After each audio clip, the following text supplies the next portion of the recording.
Now here it is, Liberty Call. Hi, my name is Dennis Murray. I've been volunteering on the Slater now for about 3 years. Found out about the Slater, first of all, I'm from the Capital District area, and I was working at the State Plaza for the last 12, 15 years, and I used to drive by the Slater every morning, and I said to myself, one of these days I am going to retire and volunteer at the Slater. Well, going back to my younger days when I was enlisted in the Navy, and from there, that was back in 1971. And from there, from Great Lakes, I ended up going to Newport, Rhode Island for A school. And from there, after graduating from A school, I was assigned to the USS Joseph P. Kennedy, which was a destroyer, out of Newport. And from there, we decommissioned the Joseph P. Kennedy, and I was assigned to a pre-commissioning in Newport News, Virginia, for the USS California. So 4 years of my career, I lived on destroyers, and I knew the Slater was a DE, and I felt I would be kind of at home, working here. Well, when I joined the Navy, I was guaranteed an A school, and just a little bit history. My dad was a lithographer's mate on the USS Coral Sea, and from there I always had the intentions, if I joined the military, I would be in the Navy. And I ended up becoming a quartermaster, and my rate specifications were being an assistant to the navigator, and assigned duties were being in charge of timepieces on board the ship. We corrected charts, we laid down tracks.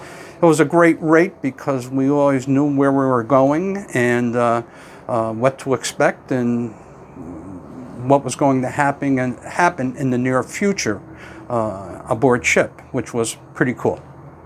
In regards to volunteering, I do both. I am part of the maintenance crew, and upon filling out the application, I told them I learned very efficiently how to chip red lead and haze gray, in other words, paint, anywhere. And also on Thursdays, I am a tour guide, and we escort our tourists on board ship, which I enjoy immensely. Sure, I mean, my workstations from my previous history were the chart room and the bridge. They were my areas, and so I can elaborate on both at any given time, but I would say they would be my favorite. I've met a ton of interesting folks from different countries, and of course different states, and I'm always intrigued by when I ask what brought you here to Albany and to the Slater, and most of the time some of them, or the majority of them I should say, have stated they're waiting to catch a plane, and that's the truth. We are you could say, the number one tourist attraction in the Capital District area in the city of Albany.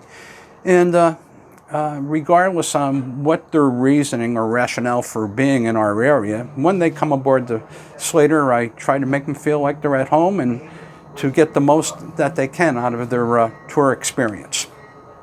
I would say the biggest aspect, and this is a big plus for this ship, is that we have a culmination of retired individuals, either being Navy, Air Force, Army.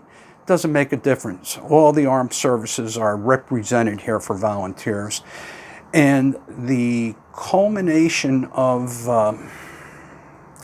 interns and folks that have no military service, we all work in a synced, organized pattern, and everybody helps everybody else here, and regardless on what's happening, what we're assigned to do, there's no negativity that I have ever seen on board this ship in regards to making sure we get the job done, whatever that job may be.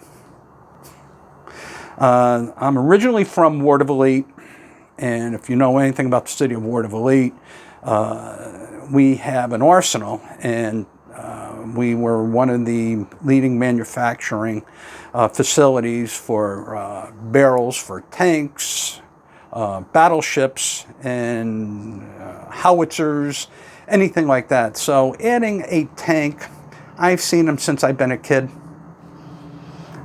I could take it or leave it.